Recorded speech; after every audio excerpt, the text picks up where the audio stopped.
Oi, gente, boa noite, tudo bem com vocês? Estão me ouvindo bem? Hoje eu vim preparada, hein? Espero que sem picotes no meu áudio. Me contem se o áudio entrou bem aí, se vocês estão me escutando, me vendo.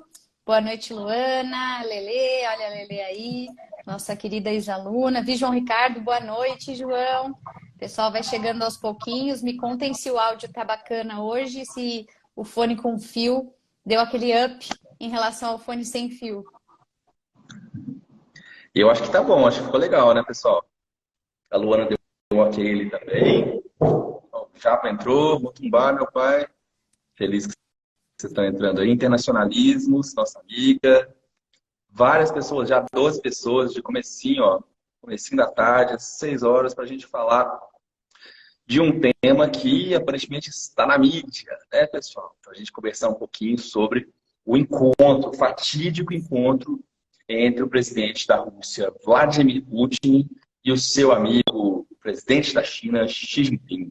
Xi Jinping foi convidado pelo presidente russo, pelo Vladimir Putin, convidado de honra, tanto que nas notícias estão aparecendo que eles são grandes amigos, né? Dear friends, que estão as mãos e que estão pensando em política internacional a partir de um conjunto de premissas, talvez muito parecido, princípios, valores, né? Tanto que a nossa pergunta ali na nossa chamada é: quais os novos marcos para a política internacional essa relação pode trazer? Ela já é, portanto, referência de algo daqui para frente? É isso que a Fernanda e eu vamos conversar um pouquinho. Aqui a Chiara, desculpa. Oi, Chiara, tudo bem? O Pedro entrou também. Ah, beleza, já. Tranquilo. Bom retorno aí para casa. Maravilha. E aí, Fê? Pois Animada é, com as notícias?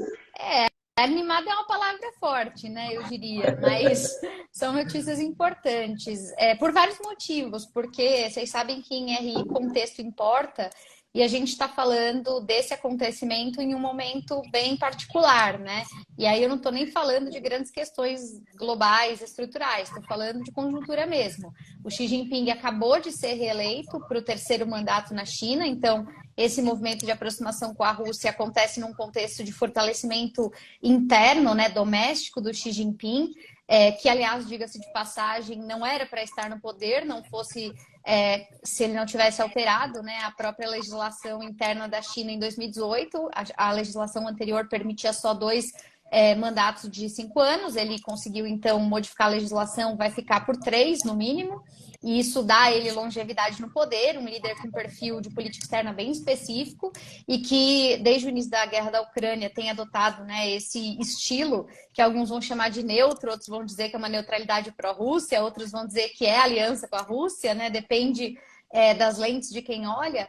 E além da reeleição do Xi, que aconteceu 3, 4 dias, né, antes da visita, a gente tem não só a Ucrânia, né, marcando aí um ano de invasão, que acabou de ser demarcado, né, no finalzinho de fevereiro, como também, no caso aqui do Brasil, vem um momento logo na sequência importante para nós, porque o governo brasileiro vai fazer uma visita à China também, né? Então, o presidente Lula vai com uma comitiva de quase 300 pessoas, muitos empresários e políticos, para a China agora na próxima semana.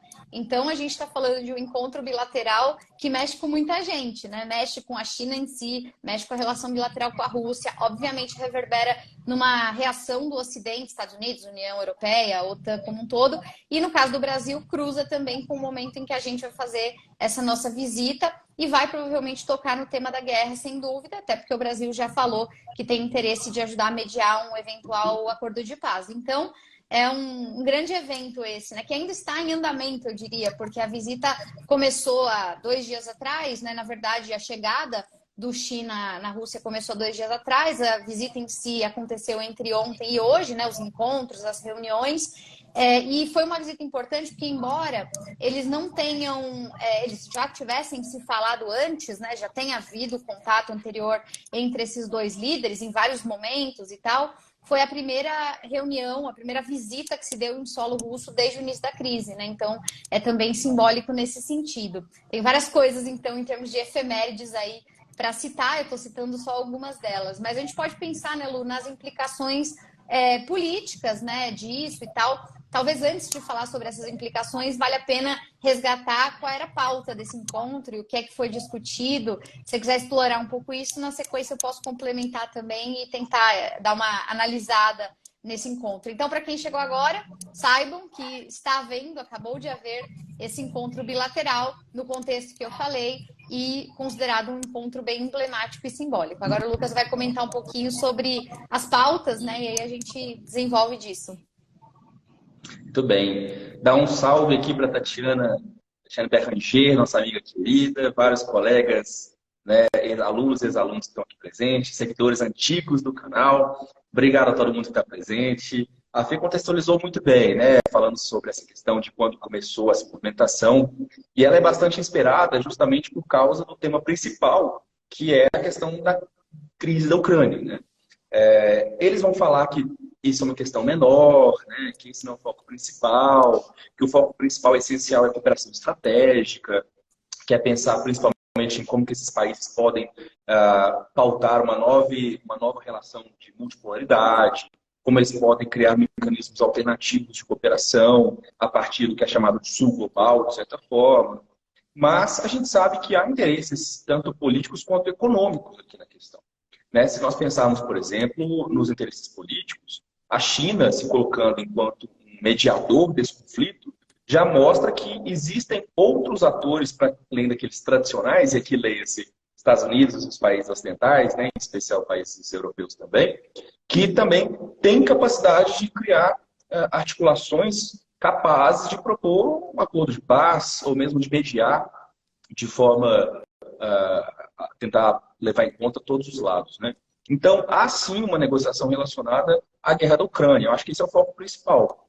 E não apenas no sentido de que a China se coloca apta, se coloca disposta a negociar um tratado, um acordo de paz, mas no sentido também de que não existe neutralidade, né, gente? Neutro é só sabão, olha lá.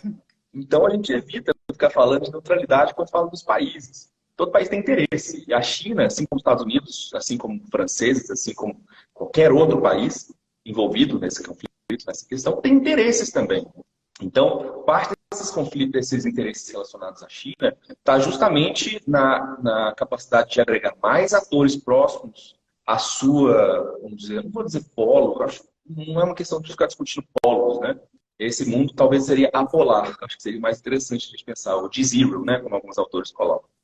Mas, nesse caso, eu acho muito mais interessante no sentido da Rússia demonstrar um apoio, mesmo que tácito, para a Rússia, demonstrar que os lados, né, se os Estados Unidos, o Ocidente, tem um lado muito claro, a Rússia também tem aqueles com os quais ela consegue lidar mais objetivamente, e para mostrar também que as sanções econômicas e o que a China chama de unilateralismo junto da Rússia, das ações americanas ocidentais, não deve ser aceito, como não é aceito pelo direito internacional, o que é verdade, porém contrasta com a própria agressão russa, que também não é aceita pelo direito internacional, né, Pedro?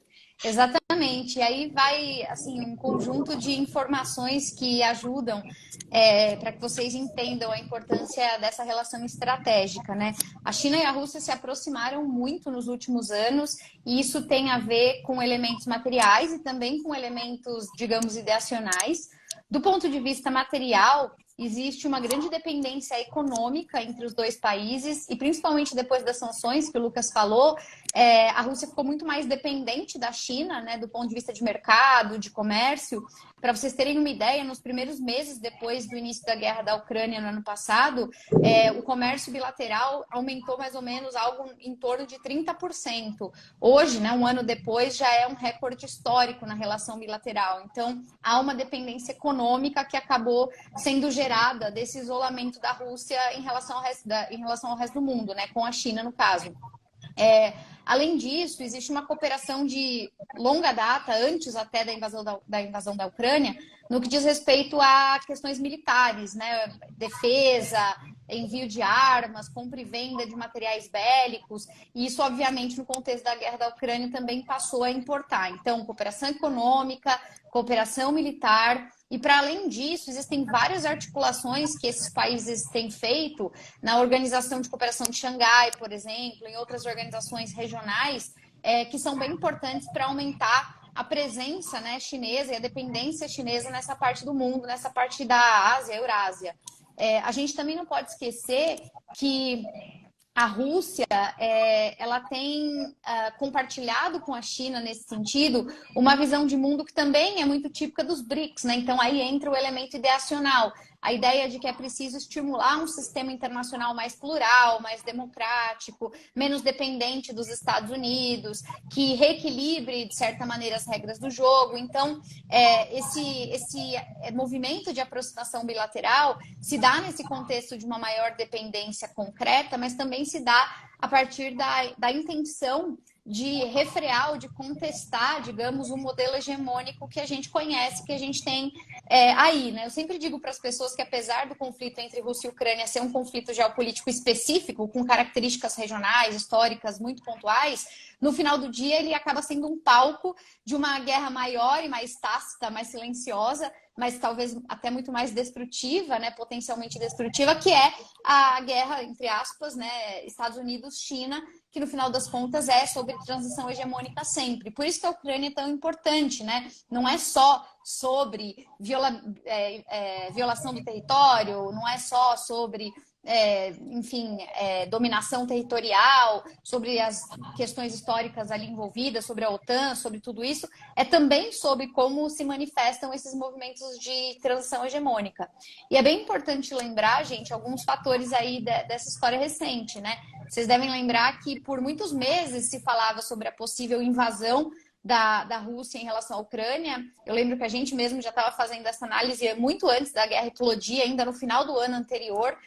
Mas muita gente diz que o momento, o timing, ele, entre outros fatores, levou em conta um elemento que tinha a ver com a China. Não sei se vocês lembram que estava rolando as Olimpíadas de Inverno na China na época, e muita gente especulou que teria havido essa conversa para que um conflito na região não reverberasse, não criasse problema para a organização desse evento na China. Então, há indícios de que até isso foi conversado na época entre a Rússia e a China para que o ajuste, né, de um eventual movimento militar acontecesse levando isso em consideração. É uma especulação, é claro que a gente tem que verificar isso ao longo do tempo com evidências históricas, mas esse tipo de coisa chegou a aparecer. Assim como hoje aparece uma discussão super intensiva a respeito, por exemplo, do papel que o Ártico tem nessa conversa, né? Existe também uma triangulação de interesses nessa região do mundo que, digamos assim, transcende a própria Ucrânia, mas que obviamente se asseverou com a Ucrânia. Então, Rússia, China, Estados Unidos, Canadá, países que têm participação nessa região do planeta, estão cada vez enfrentando maiores gargalos. Para vocês terem uma ideia, a China não só tem relação com a indústria de energia do Ártico, né, que tem reservas de petróleo e que são bem relevantes, mais ou menos 13% das reservas do mundo, como também a China comprou vastos territórios nessa região, como faz em outros lugares do mundo, e isso cria uma grande discussão sobre o aumento da presença chinesa. Enfim, dá para a gente discorrer muito, mas o que eu estou querendo dizer é que tudo isso vai se juntando, né? Quer dizer, a China com suas ambições internacionais mais afloradas, a China e a Rússia compartilhando, por razões diferentes, uma certa restrição, certas ressalvas em relação ao modelo americano de fazer a ordem global funcionar, e, ao mesmo tempo, essa relação umbilical que se transformou numa relação de dependência econômica e militar no contexto da guerra. Então, não é à toa que esses líderes estão se encontrando e que eles têm apaziguado e tentado se manter próximos, porque eles dependem um do outro, né, do ponto de vista político e também do ponto de vista da sobrevivência das suas narrativas dentro do sistema internacional, né? Então, acho que eu agregaria isso. Lu, o que você acha que a gente poderia acrescentar ou também destacar em relação a essa visita, talvez em relação à proposta do acordo de paz, que, segundo o governo chinês, ia ser apresentado, né? A proposta chinesa, pelo que foi apresentado até agora, os russos olham para ela eles falam que é a margem de negociação positiva. Ou seja, eles aceitam basicamente o que está lá, mas até porque, se a gente for olhar bem a proposta, pelo que os ocidentais estão falando, né, o Ocidente está falando, seria uma proposta muito vaga e que não prevê a saída das tropas russas do território ucraniano. Então, de antemão, é uma proposta que os ucranianos não vão aceitar, porque o mínimo denominador comum para os ucranianos é que as tropas russas saia do seu território. E a Rússia, claramente, não, pelo menos nesse momento, não deu indicação de que vai sair a qualquer momento. Ou seja, é de fato, nesse ponto, muito mais para tentar demonstrar protagonismo, para tentar mostrar-se disponível? Pode ser. Mas essa movimentação por si só, ela já é importante na medida em que, bom, se não tem nada, nenhuma proposta está sendo válida, se eu apresento alguma coisa, eu já me destaco nisso. Eu já me coloco enquanto uma potência, um país responsável, um país com capacidades de assumir essa responsabilidade. Então, a China ela vem construindo ao longo dos anos, né, mas cada vez mais, esse protagonismo em situações muito particulares. Isso a gente pôde perceber na crise de 2008, a gente pôde perceber no contraponto em relação ao próprio governo Trump e a atuação na diplomacia das vacinas. E também hoje em dia, né, na verdade, hoje em dia não, hoje em dia a gente está olhando para isso. Mas a presença chinesa muito mais forte na América Latina e no continente africano, que tem chamado a atenção agora dos americanos, de vários outros países. E além disso, tem dois pontos interessantes que eu acho que convém ressaltar, que o primeiro é, essa visita acontece poucos dias depois do Putin ser condenado pelo Tribunal Penal Internacional. Então, já demonstra que a China, ela assim como a Rússia, ela coloca-se de uma forma, um contraponto a alguns valores, instituições, regras dessa hegemonia, né, desse ordenamento liberal, portanto. Já se coloca enquanto uma alternativa, de novo, né, quase um bloco histórico, a gente pode tentar pensar um pouco nisso, né, para trazer Gramsci, teoria crítica. Além desse elemento, a questão de que o Japão, o primeiro-ministro do Japão, que é adversário da China, que tem um discurso de contraponto muito forte com a China, foi visitar a Ucrânia. O primeiro-ministro está na Ucrânia, visitando uma das cidades ucranianas, junto com o Zelensky, presidente da Ucrânia. Mostra, portanto, como essas placas tectônicas, né, o termo que o pessoal gosta muito, estão se mexendo na política internacional. Ou seja, nem cá nem lá. Né? Não apenas esses atores, mas quanto mais a China se movimenta, quanto mais os Estados Unidos assumem uma posição, talvez de transigência, inclusive, pela necessidade da Ucrânia de assumir esse lugar, e a China vem ocupando também esse lugar em que todos os outros buscam uma alternativa, mais clara talvez vai ficando essa demonstração de que o poder relativo dos Estados Unidos tem diminuído. Se nós pensarmos que Rússia e Ucrânia, perdão, que Rússia e China são aliados hoje, são duas potências nucleares, os dois com poder de veto no Conselho de Segurança da ONU. Ou seja, a gente não está falando mais de Rússia, União Soviética, que tinha um pensamento específico, que ia para uma linha, e a China que seguia bem a passando, a ideia da abstenção constante, de não assumir muitos custos políticos. Hoje a China tem assumido esses custos políticos. Né? E economicamente, igual a Fê lembrou, tem sido muito proveitoso, tanto para a Rússia quanto para a China. As alianças, essa grande amizade, my dear friends, não acontece à toa. Exatamente. Eu até queria destacar, anotei aqui para não esquecer, né? Porque essa memória hoje em dia não está me favorecendo. Três coisas que você falou que acho que também criam contexto, né, para quem está acompanhando essa visita. Primeiro, você citou a questão de Haia, né? A condenação do Putin e tudo isso. Foi bem interessante acompanhar a manifestação chinesa a respeito dessa condenação.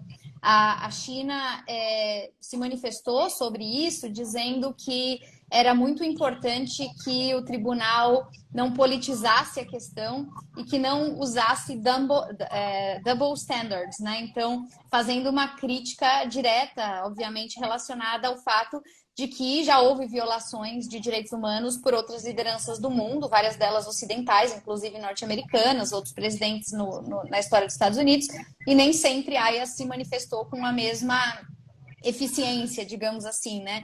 Então, os chineses foram muito críticos dessa posição, não necessariamente em defesa do Putin, mas talvez por uma questão de coerência, né? Então, eles, de certa maneira, nesse caso, também tiveram uma voz favorável à China, favorável à Rússia, desculpem, ainda que não pelos motivos mais óbvios. E isso remete, obviamente, a uma conduta que a China tem adotado de endurecer o discurso em relação aos Estados Unidos e ao bloco ocidental como um todo. Eu tenho chamado a atenção e tenho conversado muito sobre isso com amigos sinólogos, né?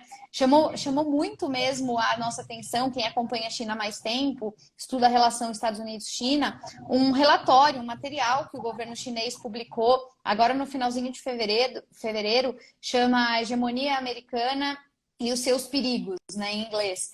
Eles publicaram isso no site do Ministério de Relações Exteriores da China e depois replicaram em todas as redes sociais, tipo o Thread, para ficar bem difundido mesmo, assim, para dar visibilidade.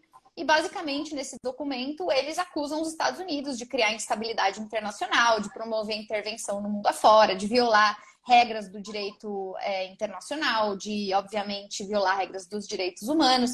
Então, eles vão apontando essa certa hipocrisia da hegemonia norte-americana e, nesse sentido, inclusive, eles chegam a usar termos bem duros, como, por exemplo, de que os Estados Unidos são uma potência arrogante, né? São coisas que, para nós que estudamos diplomacia, sabemos que o peso das palavras é significativo, não é trivial, né? Não é de se desprezar o fato de que uma potência como a China de repente decidiu publicar coisas com esse tom. E não é uma coisa comum, né? Não era comum, mesmo em outros momentos de grande enfrentamento bilateral. Então, quando eles criticam o TPI, apontando o dedo para os americanos, quando eles lançam um documento como esse, quando eles aceitam dialogar com o Putin e se associar a um governo que, obviamente, tem uma série de problemas nos quais está envolvido e tal, tudo isso vai demonstrando essa percepção de que a política internacional é um jogo de longo prazo, né? Isso é muito importante ter em mente. E no caso do Xi, particularmente, é um jogo de longo prazo de viés nacionalista, de política externa ambiciosa, tentando transformar a China em um projeto bem-sucedido de desenvolvimento, criar laços, né, em várias regiões do mundo. E talvez aí, até para concluir esse raciocínio, uma outra coisa que eu anotei aqui enquanto você falava, era justamente sobre a participação que a China teve há pouquíssimos dias, também semanas, que a gente até citou aqui na outra live, na primeira live que a gente voltou a fazer, que foi o acordo, né, de aproximação, de retomada de laços diplomáticos entre o Irã e a Arábia Saudita, né? Então, a gente tem a China como uma mediadora de um conflito que já se arrastava há quase 8 anos, acho, e que não tinha necessariamente alguém que fosse visto como um player capaz de criar interlocução, de estabelecer diálogo. Então, foi um feito histórico que os chineses conseguiram, né? O que demonstra que os chineses também têm essa ambição. Eu cheguei a me encontrar recentemente com ucranianos, né? E também alguns críticos do governo russo e perguntei a eles o que eles achavam da China mediando essa conversa, né? E eles disseram que no caso da Ucrânia não dava para aceitar a China mediando essa conversa porque, afinal de contas, o mediador tem que ser alguém que não esteja envolvido no conflito. E na visão deles, a China estaria, dada essa dependência toda que se criou com a Rússia e essa relação próxima, muito imbricada. Ela não teria objetividade na hora de discutir essa questão. Por outro lado, é o que a gente acabou de dizer, eles têm interesse em se envolver nesse tipo de papel. Tá aí o Irã e a Arábia Saudita para mostrar que a China tem esse tipo de vocação, digamos assim, né? Então, como equilibrar essa balança é a pergunta que não quer calar. A gente não tem ainda, né, o documento, nem foi divulgado e provavelmente nem será por enquanto, de quais são os pontos, né? Reza a lenda que são 12 pontos que a China apresentou para a Rússia. O Ocidente não viu o documento, mas já rejeitou pelo mesmo motivo que eu acabei de dizer, né? Porque não contempla, o Lucas já tinha dito isso, o lado ucraniano, os interesses ocidentais, né? Porque, obviamente, eles veem a China como pró-Rússia e a própria Rússia só deve deixar isso se tornar público quando já tiver uma versão mais avançada do que está disposto a ceder, né? Principalmente em relação a território, que a gente sabe que é um tema bem, bem delicado. A galera está querendo voltar a discutir agora não só o Donbás, que é o que começou no ano passado, mas querem voltar a discutir a Crimeia lá de 2014. Então é um BO assim, de longo prazo.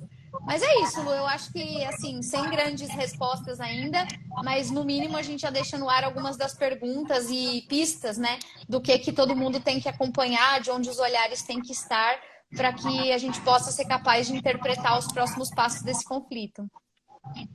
Eu estou de 100% de acordo, né? Se antes a gente deixava a China meio, ela não intervém, não faz nada, não apoia ninguém, a China agora decidiu, é isso, e tem minha posição. E aí, só complementando então esse finalzinho, falta combinar com os ucranianos e com o Zelensky, porque o Zelensky mesmo está doido para a China ligar para ele para eles conversarem, né? Uma das notícias que a gente tem acompanhado, a questão que está colocada é justamente essa. Olha, a gente está entrando em contato com a China precisa responder, né? A China precisa pegar o telefone, né, e atender a gente. Então, por exemplo, alguns oficiais da diplomacia ucraniana falaram, a gente está em processo de negociação, Queremos sim conversar com a China, porque eles sabem que se a China entra como player, é a mesma coisa.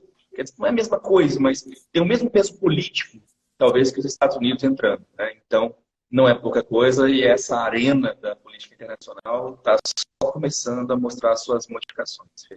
Eu sempre tenho dito isso para os alunos, já tem muito tempo, eu acho que cada vez isso fica mais evidente, que não dá para dissociar política doméstica de política internacional, é sempre uma coisa que se retroalimenta. E muita gente tem tido dificuldade de entender, né, o papel da China nesse conflito. E veja, aqui não é o caso de justificar ou de concordar ou não, enfim, nem é o papel do analista assumir esse tipo de atribuição de valor, né? Não é uma questão da gente achar que está certo ou errado, mas é de tentar identificar as variáveis que geram motivação nos atores, né? O que para os atores faz sentido, por que eles vão naquela direção.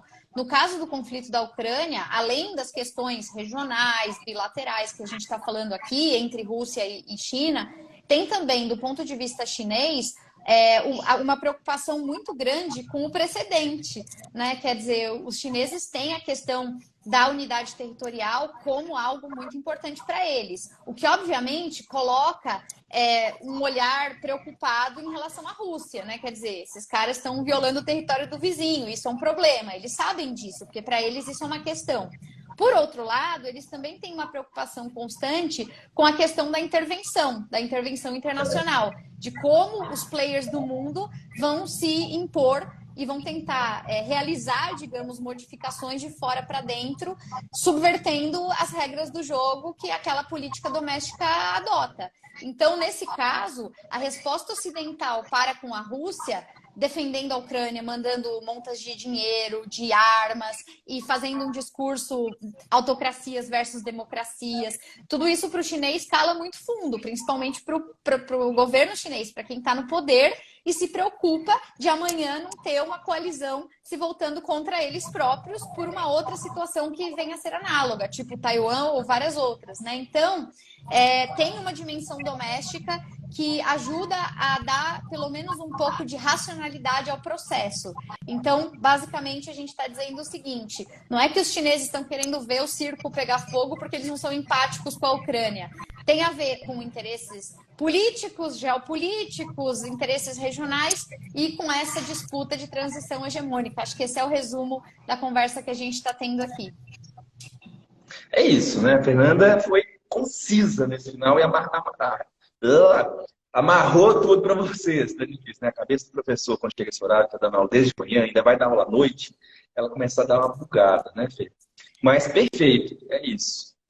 É isso, gente. Olha, tô vendo aqui nos comentários, né? O pessoal tá entrando, alguns deixando comentários. Vi mais colegas queridos nossos, além da Tati Beranger, que você citou, João Ricardo, professores queridos.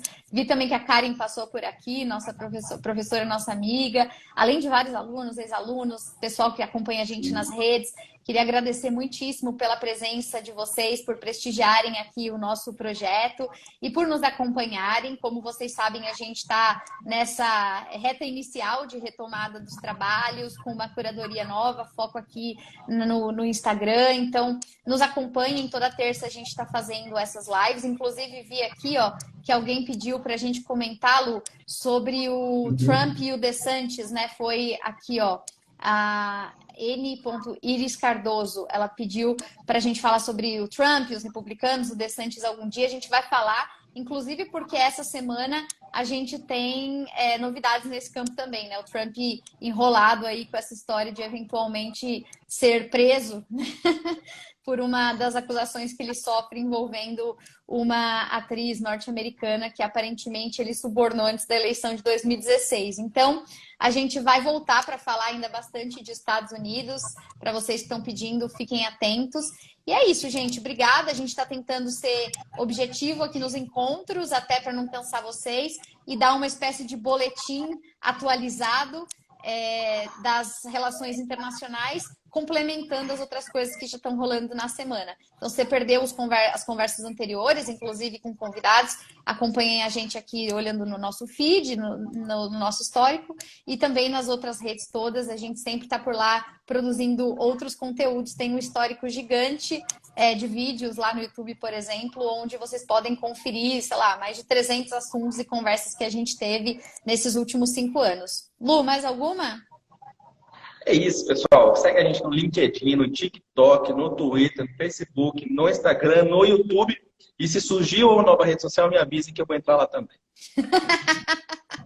É isso aí, gente. Se você é nosso aluno, já já tem aula, viu? Não é porque a gente está aqui na live que não vai ter aula. Vai ter aula, já já. E a gente se encontra de novo aqui ao vivo, pessoal, terça que vem, mesmo bate-horário.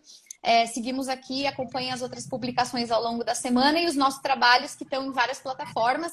No meu caso, em particular, fazendo o meu jabá aqui semanal, toda segunda-feira, às 14 horas, na Rádio CBN, com uma coluna sobre política internacional e toda semana também uma coluna lá no Portal UOL sobre política internacional. O Lucas está sempre em um monte de lugar, inclusive ontem estava lá com o pessoal da Band News, está toda hora falando com alguém. Acompanhem e prestigiem a gente também para continuar democratizando aqui os conhecimentos na área de RI, com uma linguagem leve e descomplicada para todo mundo poder acessar esses conteúdos, tá bom?